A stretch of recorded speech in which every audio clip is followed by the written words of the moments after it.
ജനവാസ മേഖലയിൽ ഇറങ്ങി ശല്യം ചെയ്തിരുന്ന കരടി ഒടുവിൽ കൂട്ടിൽ. മലപ്പുറം തേൾപ്പാറയിൽ ജനവാസ മേഖലയിൽ ഇറങ്ങിയ കരടിയാണ് വനംവകുപ്പ് സ്ഥാപിച്ച കൂട്ടിലകപ്പെട്ടത്. പിടികൂടിയ കരടിയെ ഉൾക്കാട്ടിൽ തുറന്നുവിട്ടു. നാട്ടുകാരുടെ ആവശ്യപ്രകാരമായിരുന്നു കൂട് സ്ഥാപിച്ചത്. ഒരാഴ്ചയിലേറെയായി തേൾപ്പാറയിലും സമീപ പ്രദേശങ്ങളിലും ഭീതി പരത്തി കരടി ജനവാസ മേഖലയിലുണ്ടായിരുന്നു.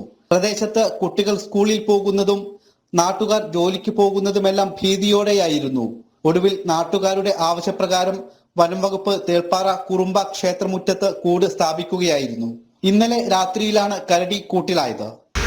ഈ മേഖലയിൽ സ്ഥിരമായിട്ട് ജനവാസ മേഖലയിൽ കരടി നാട്ടുകാർ കുറച്ചു കാലം മുമ്പ് തന്നെ ഇതിനു വേണ്ടി കുറച്ചു കാലം ഇതിൽ കൂട് വെച്ചിട്ട് കുറച്ചധികം കാലം ചീഫെല്ലാം ബന്ധപ്പെടുന്ന കുറച്ചധികം കാലം കൂട് വെച്ചാണ് നിരന്തരമായിട്ട് അവിടെ പ്രശ്നങ്ങളില്ലാതെയാണ് അതിൻ്റെ ഇന്ന് അതിൻ്റെ ആരോഗ്യസ്ഥിതി കുറച്ചേരം പരിശോധിച്ചിട്ട് ഇപ്പോൾ നിലവിലൊക്കെയാണ് ആളൊക്കെ നിലവിൽ ഡോക്ടറെ എത്തിച്ച് ആരോഗ്യസ്ഥിതി. വന്യമൃഗശല്യം രൂക്ഷമായ മേഖലയാണ് തേൾപ്പാറ. കാട്ടാനകൾ അടക്കം ഇവിടെ ജനവാസ മേഖലയിൽ ഇറങ്ങാറുണ്ട്. എങ്കിലും കരടിയെ കൂട്ടിലാക്കിയതിൽ ആശ്വാസത്തിലാണ് പ്രദേശവാസികൾ. നമ്മുടെ ഈ ഭാഗങ്ങളിൽ സ്ഥിരമായിട്ട് ഇറങ്ങുന്ന ഒരു കരടി, അപ്പോൾ അത് ജനവാസ മേഖലയിലേക്ക് വളരെ ഭീഷണിയാണ്. ജനങ്ങൾക്കൊക്കെ ഭയങ്കര ഭീഷണി. രാവിലെ നടക്കുന്നവർക്കൊക്കെ ബുദ്ധിമുട്ട്, ഞാൻ വെട്ടിക്കാർക്കൊക്കെ. ഏതായാലും ഇന്ന് നമുക്കതിൽ പിടിക്കാൻ കഴിഞ്ഞിട്ടുണ്ട്. ഒരു കൂട് വെച്ചു.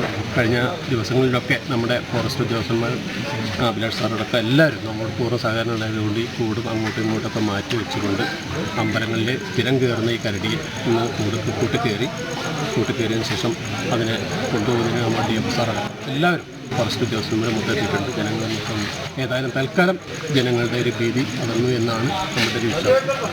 ഇനി അത് വേറെ ഉണ്ടോ എന്ന് നമുക്കറിയില്ല. ഏതായാലും ഇപ്പോൾ താൽക്കാലികമായിട്ട് നമുക്കൊരു സമാധാനം ജനങ്ങൾ.